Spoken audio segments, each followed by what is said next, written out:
answer, you need another device. So basically on your phone, go to kahoot.it and enter this game pin 2960176. And then it will ask you to enter your name. So you can put a nickname or you can put your real name, because we are going to identify winners. Maybe the winners might get some. So Samida from Wadia has joined. That's very nice, because my Wadia fellows are used to Kahoot.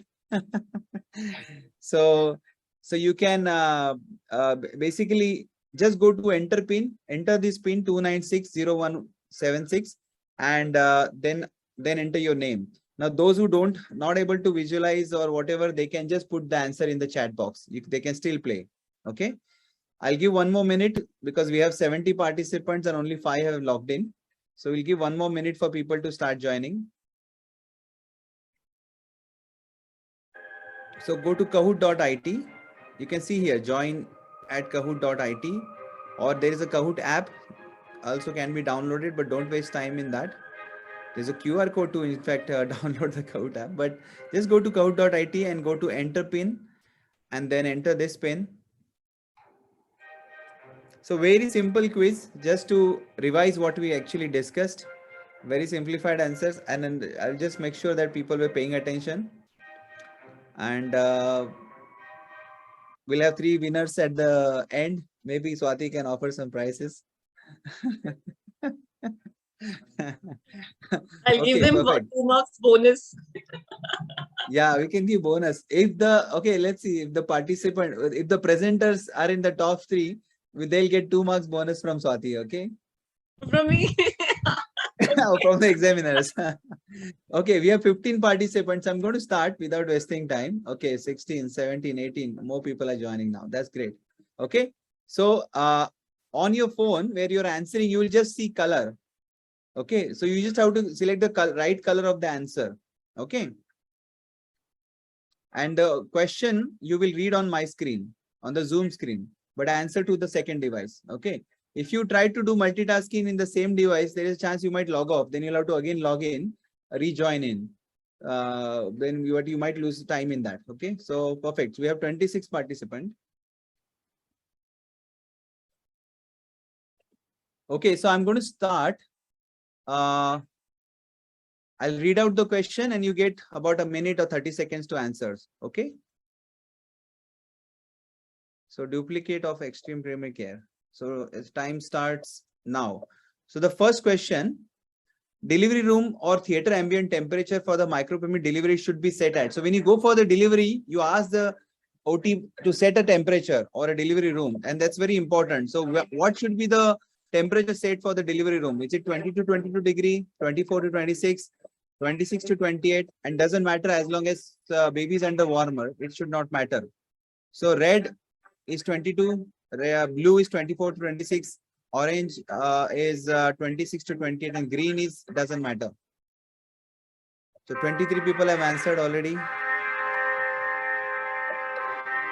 Now there could be 2 answers. If you are getting a higher answer, I don't mind, but I have chosen only 1 correct answer, which we should try. Somebody is remaining to answer. 26 only have answered. Maybe 1 person is thinking, because there were 27, 28 logged in. Okay, I'm going to skip it. The correct answer is 24 to 19 people got it. That's good. Okay. Oh, no, in fact, 19 people got it wrong. So, in fact, I would give them also correct. 26 to 28 can be this thing, but that's really hot, especially in the OT. And that's why to negotiate, ideally, you should be at least 24 to 26. So as I said, the second answer correct was 26 to 28. So you guys are not totally wrong. Okay. So ideally, you should ask them to put higher, but if not, negotiate between 24 to 26 degrees. Okay. Next question is servo control temperature at birth. So if you're setting servo control on the warmer in the delivery room, what should it be set at? These are very basic things. So what should we set it at? Now this is very tight. 36.5 is red, 37 is blue, 37.5 is orange, and 38 is green.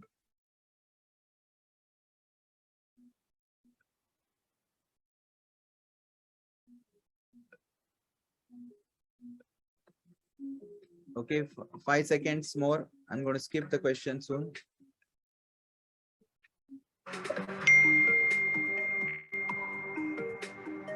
Okay. Again, many people got it wrong. Okay. Now, ideally for an extreme premi, and this is for the preterms we are talking. So you need to set it at 37.5 for the baby to have a normal temperature. At 36.5, you might get again. I mean, the question we can discuss about this later at the end. Let's continue with that. So only one person got it right. Okay. So you need to check in your guidelines. You know what you guys are recommending. And there is this controversy there. A lot of people actually set it at 36 or 36.5, but you might get a hypothermia in the delivery room. So you need to set it up at 37.5. Okay. Now, next one is initial FIO2 resuscitation for less than 20x weeks should be set at. So that should be easy. So what should be your starting FIO2 if you want to start resuscitating? Is it red is 21%, blue is 30%, orange is 40%, green is 100%. This should be easy. 2 more seconds. I've left 30 seconds for this because I thought everyone should answer. So all of them got, majority of them got correct. So 30% should be initial resuscitation, not air, but not 40 or not, definitely not 100%. Okay. The next question. If baby is born in the good condition, are you going to proceed with the delayed cord clamping? Oh, I think I have just, there's only 2 answers wrongly selected, but there's a perfect answer is only one. So the red is yes, always. Not blue is not at this gestation. Orange is yes, only if stable, and green no particular opinion.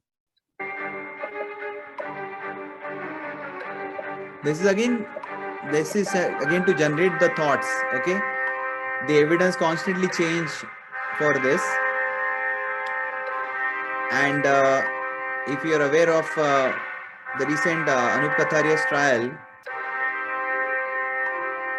even if whether the evidence is suggesting for pro or against, then you might be able to answer it. 5 more seconds.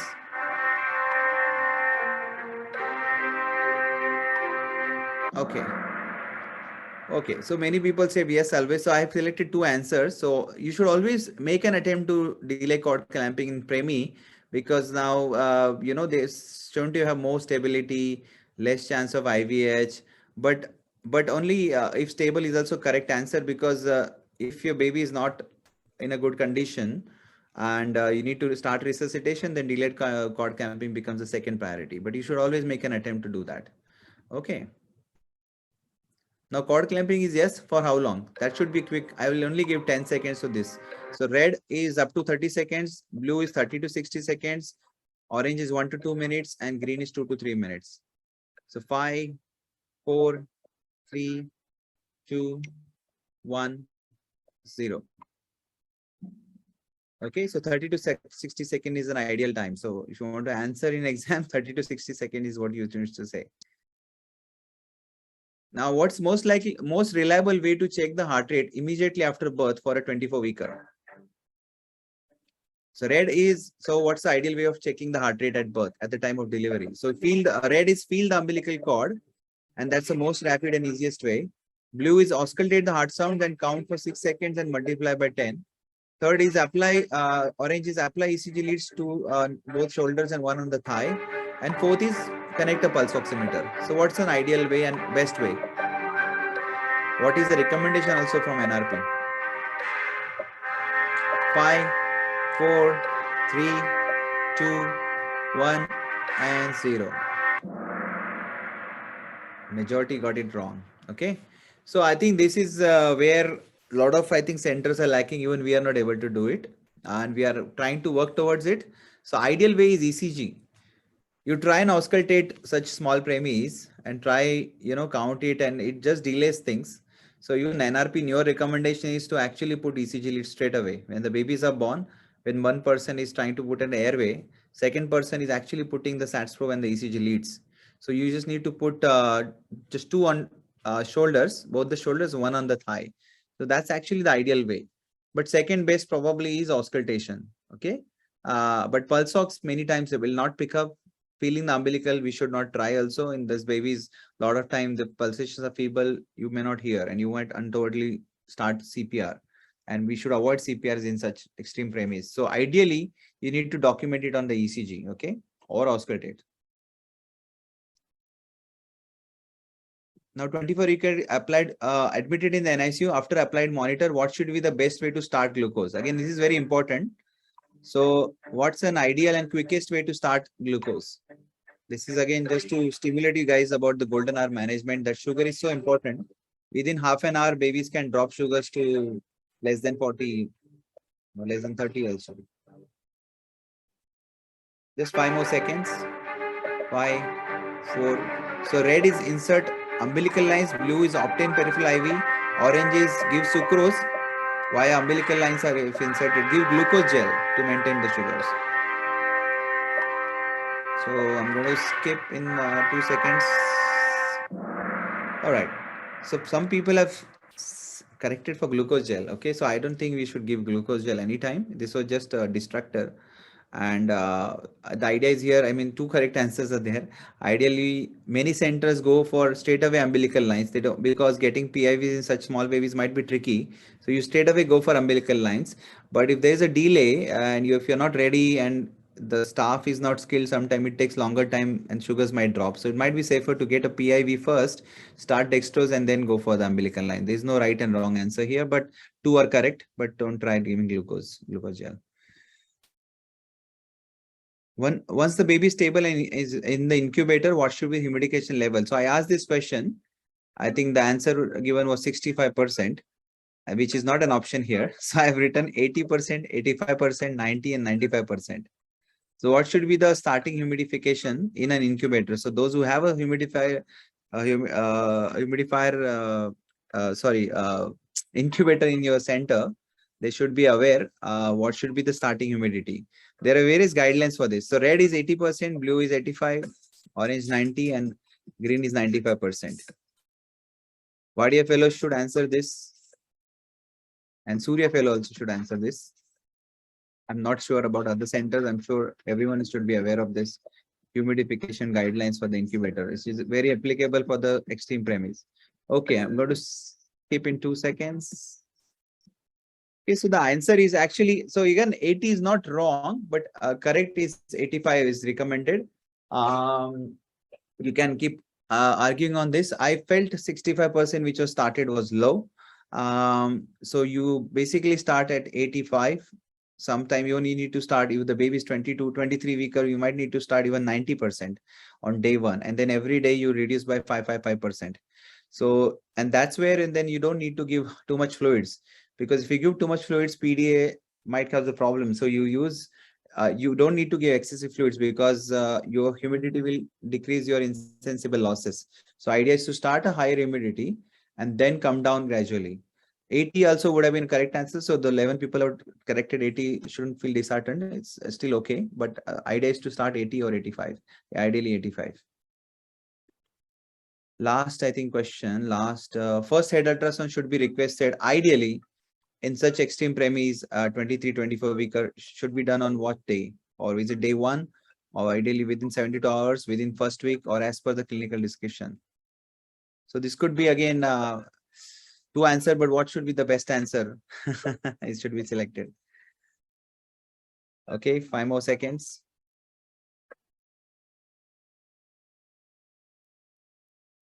Okay. So again, 12 people said within 72 hours, which is actually correct. But I was emphasizing that in a 24 weeker, you should ideally get an head scan on day one. The maximum chances of bleed are on day one. Now, many people might argue against it. They don't want to see, they don't want to handle. But a lot of time, you know, before going for full research, sometimes these babies might have got a big bleed sitting within 24 hours. The conversation and counseling might go in other direction. So again, you should be a bit proactive. But again, there is a lot of variation in every unit. So there might be people who may not be agreeing with me. They might say, don't see for 72 hours. So 72 hours is also correct answer. But ideally, you should look in first 1 or 2 days before concluding. So let's end. So let's see who won. So we got 3 top winner. Pranav was third, He got 6 right out of 9. Hema also was 6 out of 9, but she did it faster. And first was also 6 out of 9. RK. So I don't know who is RK. RK is the winner. RK can None put of up them his. presented today, so I am safe. I don't have to give extra marks to anyone. So RK can put his name in the chat box so that we know who's RK. So he got 6 out of 9, and maybe a couple of questions he might be controversial with me, so he might have got that correct as well. But idea was to stimulate you guys to think on these lines when you are dealing with extreme prematurity.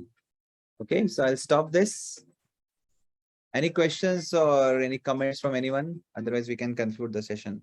This Kahoot was much appreciated, Dr. Kiran. I think it's a very nice way of having the MCQ session, and we'll try to have it again in the further sessions. So I think this is the end of today's session for FEED. Thank you so much for joining us. And next week. Rajesh, any comments, Dr. Rajesh? Sorry. Yeah, I enjoyed Kahoot. I also think that next time you should use it. I think. But I know I will talk to you about this in detail. Kiran. Yeah, certainly. Yes. Good to see you, Dr. Rajesh. Yeah. So, any questions in chat? Yeah. I don't think there are any. They're just very impressed with your Kahoot. So that should be, we should look forward to more Kahoot in the sessions to come. So at this stage, I think I could take the liberty to announce that next Wednesday, we are dropping the session for next Wednesday on occasion of Diwali. I wish all of you a very happy Diwali and a prosperous new year. And we meet again in the first week of November. So thank you very much. Sure. And I think we can end the meeting. Thank you so much. Okay, thank you. Thanks. Thank you. Thank you. Bye-bye. Bye. Well done. Bye. Bye-bye.